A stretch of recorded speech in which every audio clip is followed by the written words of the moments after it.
Are you driving? So let's start with you, Philip, please.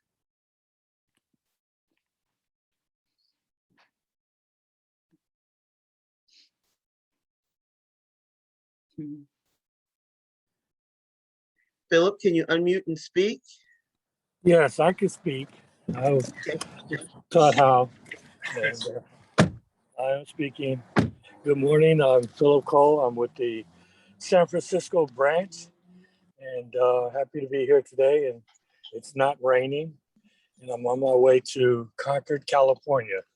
So yes, I am driving, but I'm alone and happy. Thank you. Thanks. Let's hear then check in from Beatrice and then Teresa. Hello, everyone. My name is Beatrice Schultes. I'm the regional representative during this current WILF administration. I'm living in Costa Rica. I'm an indigenous woman. And greetings to everyone. Actually, I'm an indigenous woman with Black ancestors too. Well, what an honor it is to have our regional representative in our subcommittee meeting. I'm Teresa Alameen. I'm with the Fannie Lou Hamer branch in Columbus, Georgia. I'm also convener of the Ending Mass Incarceration and the Death Penalty Subcommittee, as well as the UN Decade Reparations Subcommittee. I'm very glad to be here for racial justice. Thank you, George. Thanks, Teresa. Now let's hear from Joan and then Amani. Hello, my name's Joan Goddard. Very glad to be in a meeting with you, Beatrice, as well as, of course, Philip and Teresa and George and the next person, everybody else. I am the person who reconvened our Advancing Human Rights Committee after it had been on hiatus for a few months around the election a year and a half ago, mercy. So I'm looking forward to people stepping up to take over so I can participate more in subcommittees, because right now I like to attend them because I'm interested and want to be involved, but it's frustrating not to be able to do everything that we want to do, right? I'm sure that's true for all of you. So yes, it's a fine day here, and I'm looking forward to seeing what we can do as far as figuring out the focus of this committee. Thank you. Amani. Hi, my name is Imani Floyd. I'm joining from the Southern Piedmont branch of WILF. I believe that's what it's called, right, George? Yes. We are newly established, and George and I are from the same city, Gastonia in North Carolina. So she invited me to join WILF a couple months ago, and I've been popping in at various subcommittee meetings to get a feel for the organization and see how I can contribute to the discussions and things that are being had. I'm very passionate about a variety of human rights issues, but primarily as it pertains to Black empowerment and Black liberation and creative ways of looking at that. One reason why I'm excited to see WILF's contributions to this are the far-reaching international and national level discussions being had about racial justice and how that varies across, various countries, various regions of the world, and is all important to the conversation. Thanks, Amani. There's a little challenge in that, since I can't say with confidence that all across the organization there is a priority to consider racial justice. George Friday here in Gastonia. Someone's got to prioritize it. Yes, ma'am. And the Southern Piedmont branch. I am well, which is great. I feel better than I did last week this time, and part of that is being with family. part of that is it just being springtime, which is great. I've got the agenda up here. I'll put it down soon so we can see each other because there's not a lot on this agenda.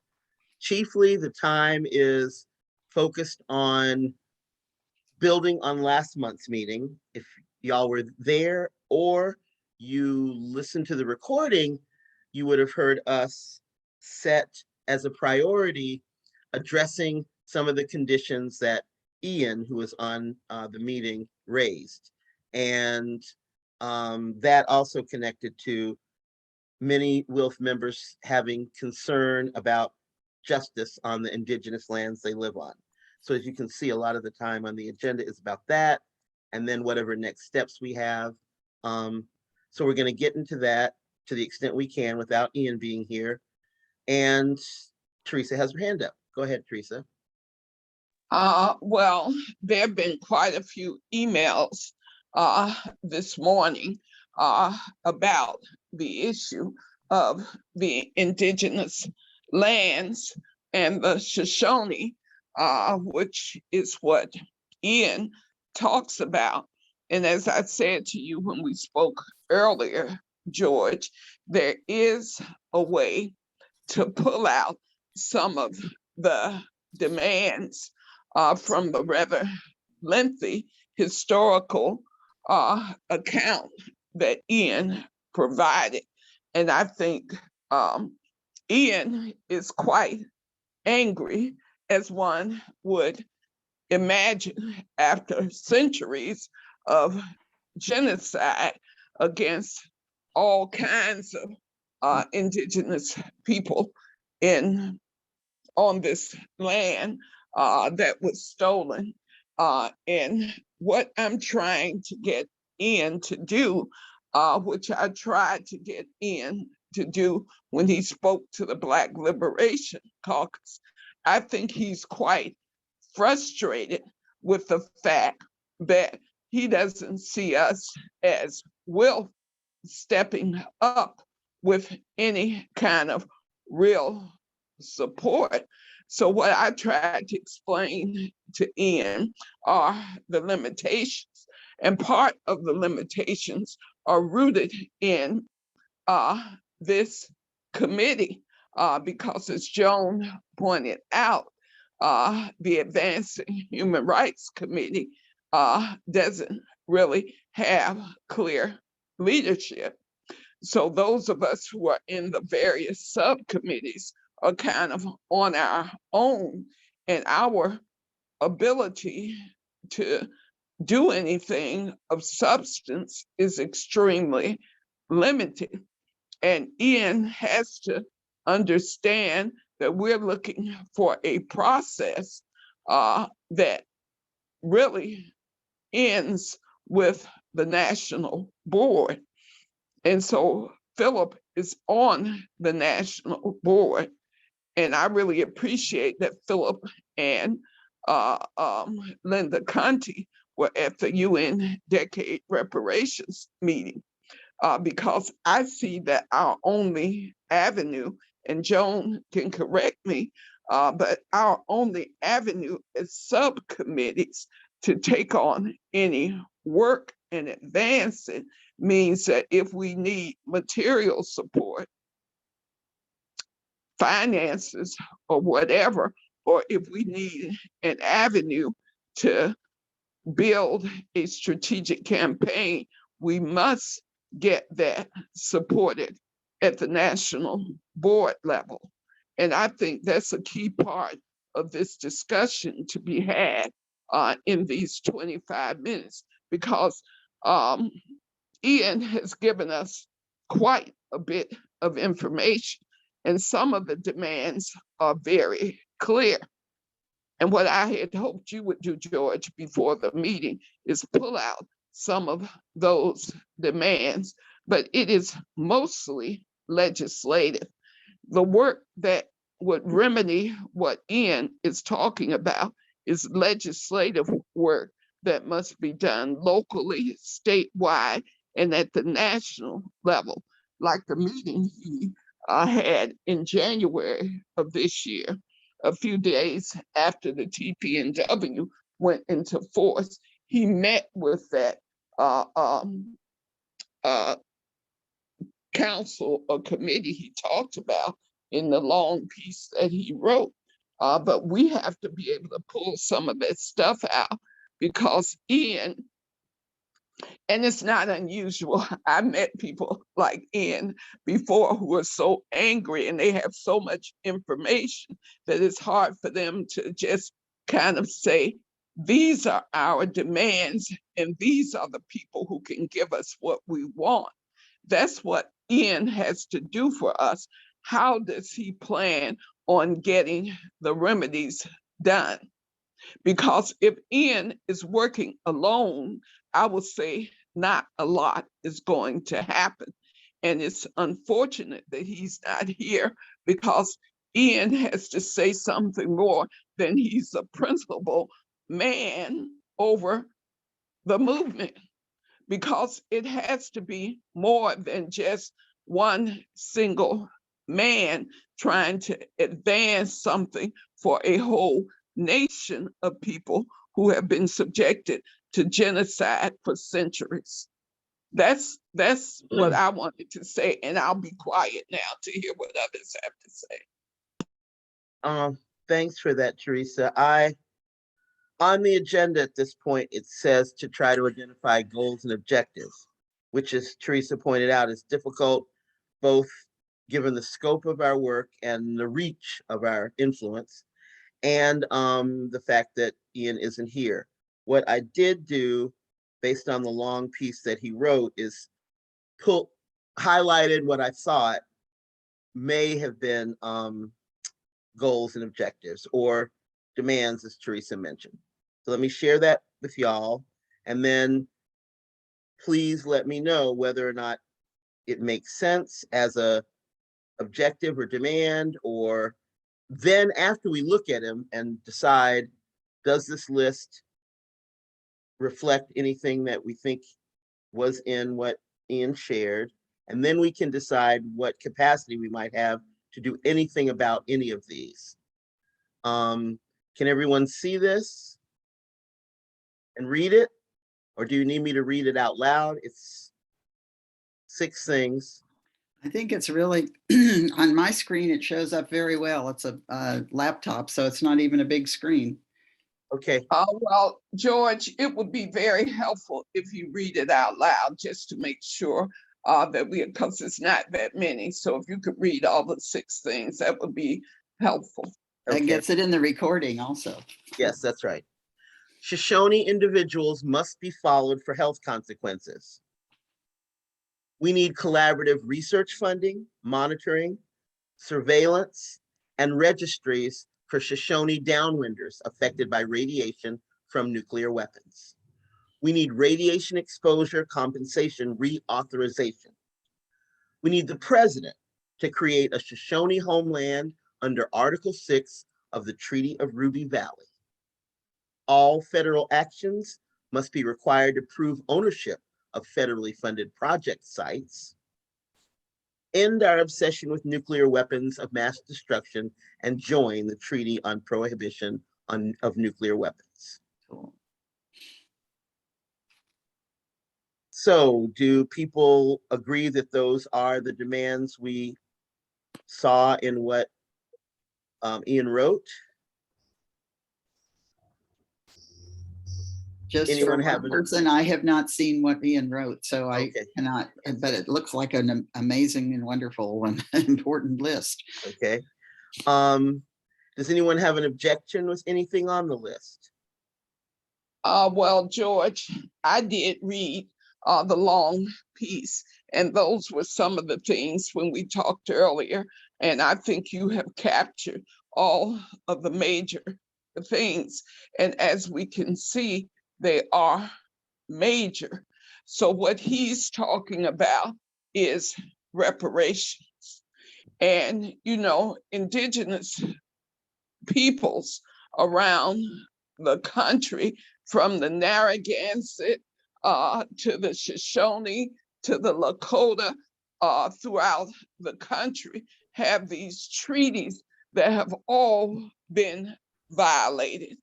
Now, what Ian brings to us is narrowly focused on the Shoshone and Nevada. So that's very helpful because we have geography. Somebody needs to mute themselves so their dog barking won't be overshadowing. But Nevada is the land that he's operating from. So what I think would be helpful, George, if you give this list to Ian, because I don't think we can resolve anything in this meeting without Ian. I read the whole thing, and I think you have captured all of the major demands that are in the long piece that Ian sent to us, and just giving it back to Ian to saying, how would we accomplish these things? Because he has to give us how it gets done, because part of it, he clearly says the president. So that is pretty clear. So how do we get to President Biden to get him to do this? And I say it's a bottom-up strategy that starts locally and that goes to your Congress people, both the Congress people from Nevada, as well as the state senators, the congressional senators from Nevada. So that is how it gets done. And it's not something that's gonna happen overnight. So I would say having at least a 2-year plan for getting it done, because when the new Congress is seated in January, that is where he will be able to move. And because Biden wants to get reelected, the leverage that is had at this point is to get it done before the November elections. So that is the strategy that I would propose to Ian. Sorry to be so clear about the timeline, but that's the leverage between now and the November elections, if he's counting on getting anything out of President Biden. Over. Thanks so much, Teresa. It is a blessing to have such clarity and diamond strategic laser thinking available to us. So Joan's hand is up. Anyone else have a comment or question? Joan? One should always unmute before putting a hand up, right? Sorry. Let's see. I think what we want to do is to find out whether Ian is working with other folks, because I know within WILF US, there are people in the disarm committee, I believe, if I'm thinking about it, I believe, yes, who are in touch with people in New Mexico, for example, and others who are already working on some of the things he's talking about. And I think that we want to be sure that he is involved with other people, because otherwise he must feel really alone. So that's what I would suggest that we offer to him, to not only within our group, but especially the people who are already working on this the general subject area and some of the things that he's talking about needing to be done. Yes, that's important. And if he is working alone, that makes his approach a little more difficult for him, especially since, as Teresa pointed out, the process is to begin locally building up. So that means locally where Ian is. And then we do need to determine what influence we as WILF US may have on any of those issues after he looks at them again. Beatrice?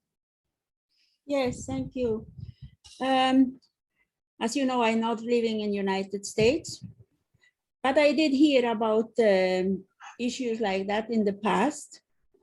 And from where I am, I will try to support whatever Ian is trying to do. Of course, we will have to, if there is support within WILF USA, which I hope, and maybe also WILF International, what I'm a bit surprised about is that he has no connection with other indigenous people in the United States, because I know many which would probably come in and support what he's doing. So I don't know how to go about that. Maybe if I have a contact of Ian, I can connect him with some people I know in the United States and that are working on human rights, and maybe he can gain some more support within even the indigenous movement in the United States. I think that's important. But then the indigenous movement in the United States or in any other countries don't have enough power, and they always need the support of other civil society allies. No, that's what I wanted to say. Thanks so much, Beatrice. And my apologies, y'all, for not unmuting when I had my allergic coughing jag. Any other comments, thoughts? Well, I think what Beatrice brings to the table is important because the regional rep of WILF being here with us at the point where the international program is being discussed and possibly, well, of course, to be voted on in July. There has to be some clarity, and perhaps Beatrice can help us with this because George and I spent quite a bit of time talking to the Middle East, North Africa regional person, Shireen, yesterday. And so helping us understand the role of the international in supporting sections through our regional reps is important. And Beatrice, since you're our regional rep, I think we should really be able to do more in this pre-Congress process as we get to the Congress in July, because having been in the meeting on the 13th, 2 days ago, I was quite concerned at the broad strokes of the international program that did not seem to have the kind of substance that would be needed for dealing with these issues regionally, because the use of nuclear power and nuclear weapons is something that is a part of the struggle that Ian has laid out.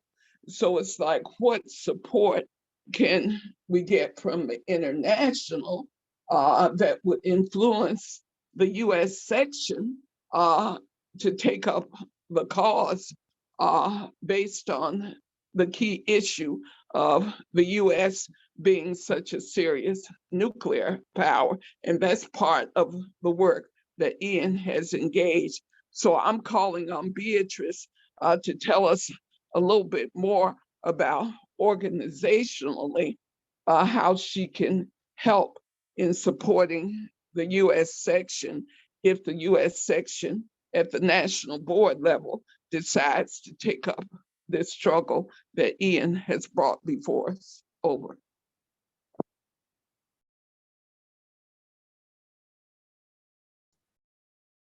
Can I answer? Please do. Okay. The international program as it looks now, it has mention of nuclear, of the nuclearization, or they call it nuclearization. But following yesterday's meeting, we requested also in general to focus a little bit more on issues and not have an international program which is mainly general. So several of us, we requested that it is more focused on certain issues. So what I can try is to specifically mention to focus more in more detail the nuclearization mentioned within the program. I will also talk it over with my alternate in order that we push for that. And that's what we can do for the moment. Now you will get, I'm not quite sure if we, after that, it goes to the IB for approval. There it can be mentioned again.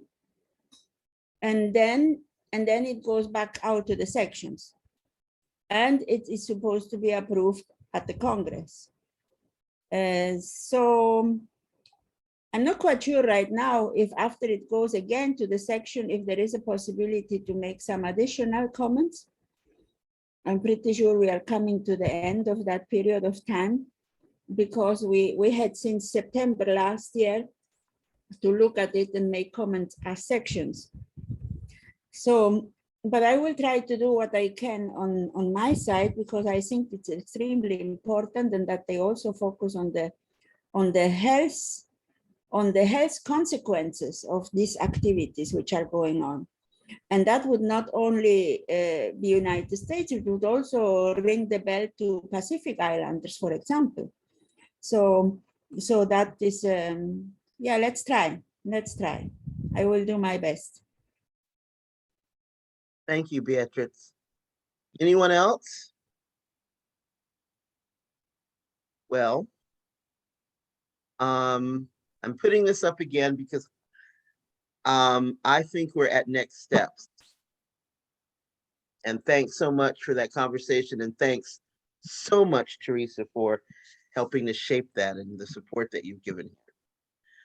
So I know the way I put next steps together is more about how my brain works than other people, but based on the conversations today, who does what by when, the one I'm remembering from our discussion is that I send the list of 6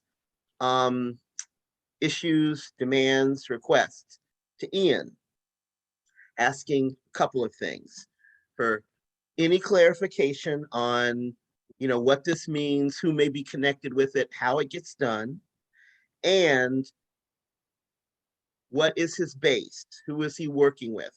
What is his capacity for building a bottom-up campaign? So that's me. That's what I'm doing by the next time we meet or before.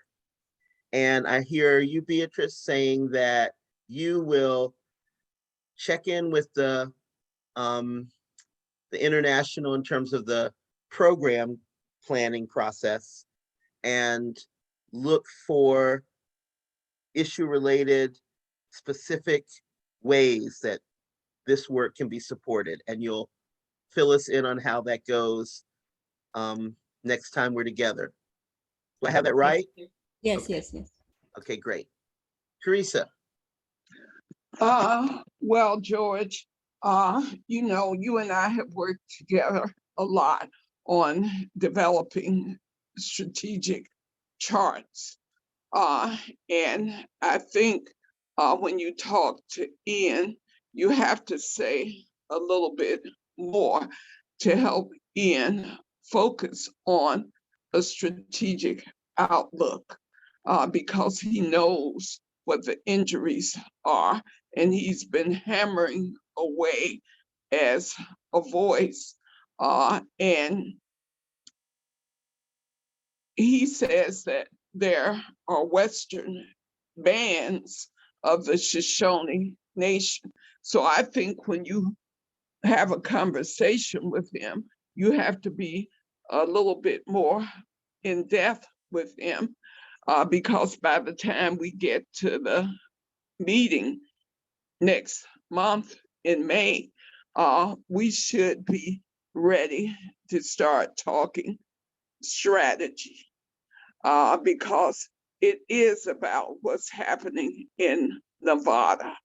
So we have a clear kind of geographic thing. So in terms of what Beatrice was saying about the various indigenous peoples in the US, well, I think based on what I have observed, the Lakota have their own struggle based on the treaty that has been violated for them. So all of these various treaties, Beatrice, that have been violated by the US government, they're being dealt with nation by nation or tribe by tribe. So it might not be so useful for Ian to try to connect with the others. I have watched them in their discussions where each of them have their own treaties and the problems, and so it's hard to pull it together. So there's a lot of fragmentation in the indigenous movement in the United States. So I think if we focus in on what Ian has brought to us, we won't get too far afield. But what Beatrice said about the work she can do from a WILF perspective, and I just say, really appreciate you, Beatrice, at being such a wonderful regional representative and how you captured my question so clearly about the process.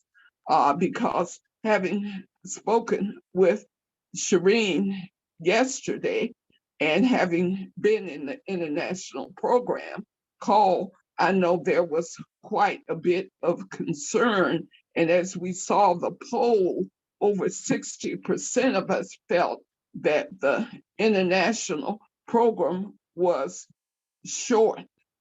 So hearing you say that there is going to be an effort to do more, because the majority of us feel that the international program is inadequate. So I think if you continue along that process road, Beatrice, and when you get back with us, I guess at the national board level or whatever is appropriate, for what do we do from here? Because we're in the process of deciding who the delegates will be to the Congress. And I'm eager to hear the results of that, so we can start talking more about how we address the things to be voted on at Congress. But your help in this, Beatrice, is really important. And I'm so glad you came to the meeting today. Sorry, George, to be so long over. Yes, thank you, Teresa. It's not very often that we receive acknowledgement for what we do. Thank you. But I said before I will try, because usually when I try to get something through, and I'll be very honest with you, I'm many times I'm being outvoted. So, but I continue to try. I have 30 years of being an activist in human rights for indigenous and women and Afro-descendant people and environmental issues. And if one is really dedicated to that, you don't give up, you just continue. So that's why I said I will try, not to tell you I will definitely be able to make it, but I will try, you know.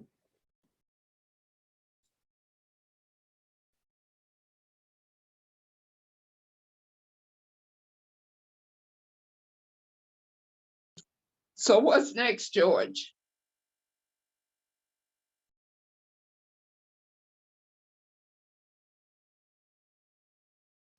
You're muted, George, and your No picture. sound? George?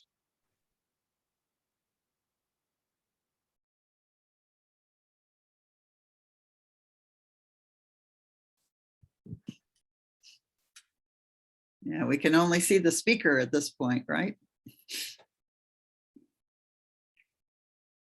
And Beatrice is muted also.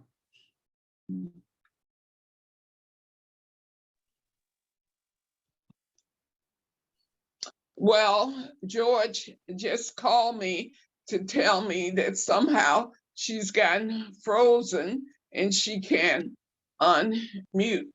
But Ashley Carrington has joined us.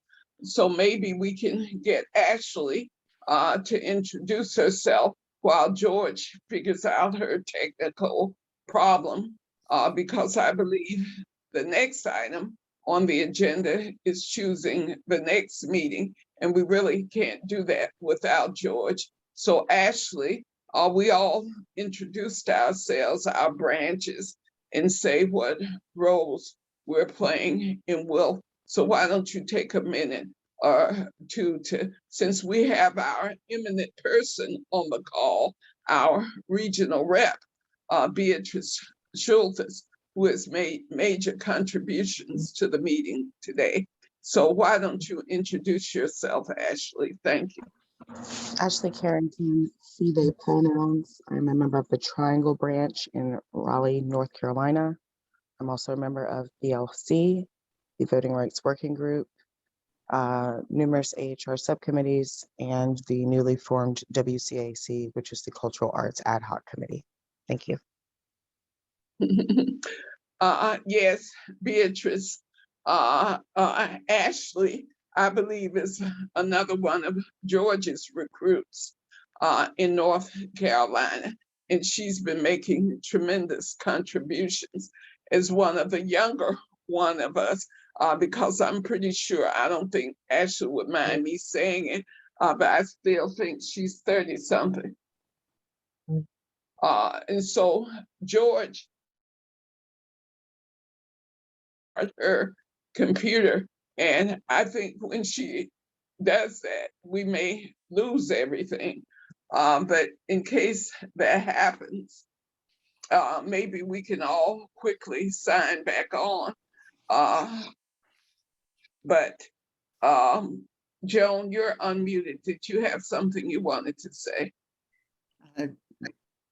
No, I guess what I will do is I will check in with the people in the Disarm Committee who have been working with the people in New Mexico, and they talk about the fact that in Nevada, there is a lot more compensation or whatever than there is in New Mexico. So I will see if we can get ready. I'll try to get that group ready to also see what the people in New Mexico know about, as far as people in Nevada who might be happy and very glad to work with Ian, if that is something that he wants. Hello, y'all. Hey, there she is. Hello, Sorry for hello, interrupting. My computer still isn't better. It's just letting me use touchscreen. My cursor has disappeared, and I found a drop of or two of water on the laptop from when I was drinking tea, swallowed the wrong way, and coughed onto, you know, the thing where it's now wet. I apologize, y'all. I'm tripping. But thank you so much, Teresa. I give you most praises for helping us go through this. And as you mentioned, unless there's more, we can look to our next meeting. Is there anything that folks need to say that hasn't been said?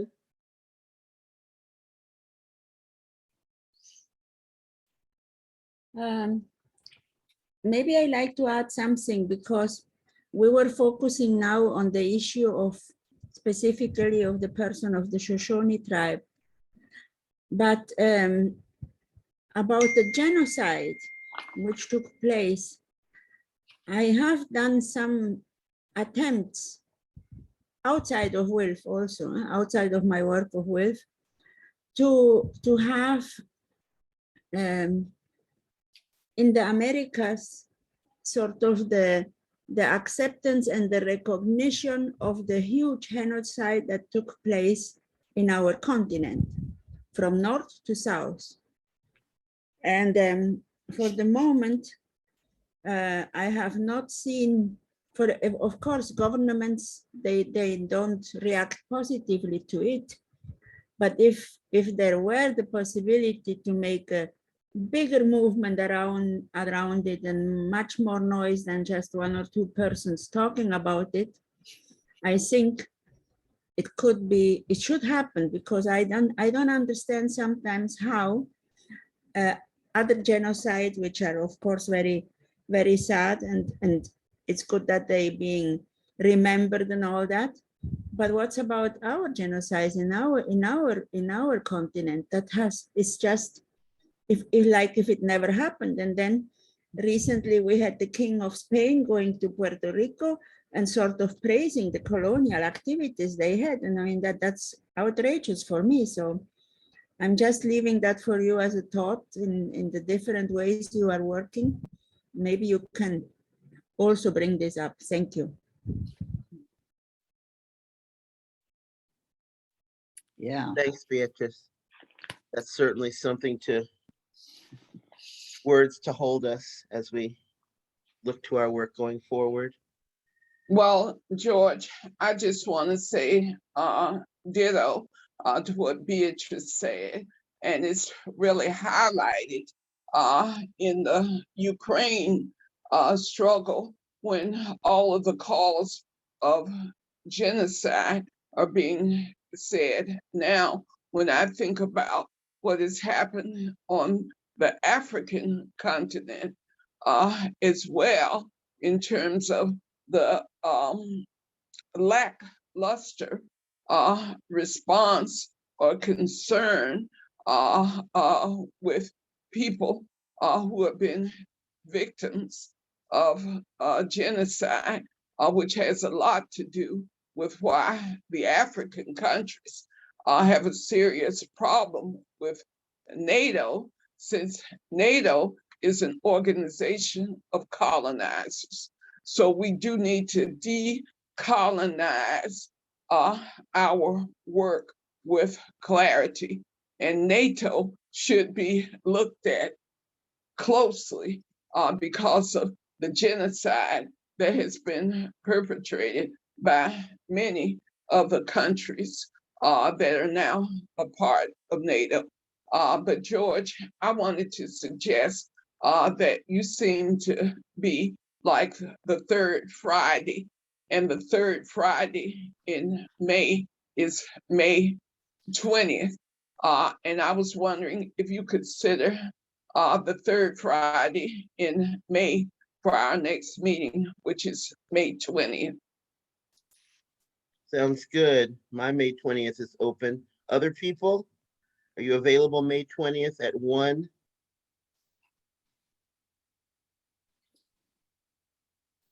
Okay. I'm not hearing any no's. Yes, no, it's okay. Awesome. Very good. Thanks, everyone, for everything. Thanks for that thumbs up, Ashley. All right. Take care. Have a great weekend. You too. Bye. Thank you, George. Everybody.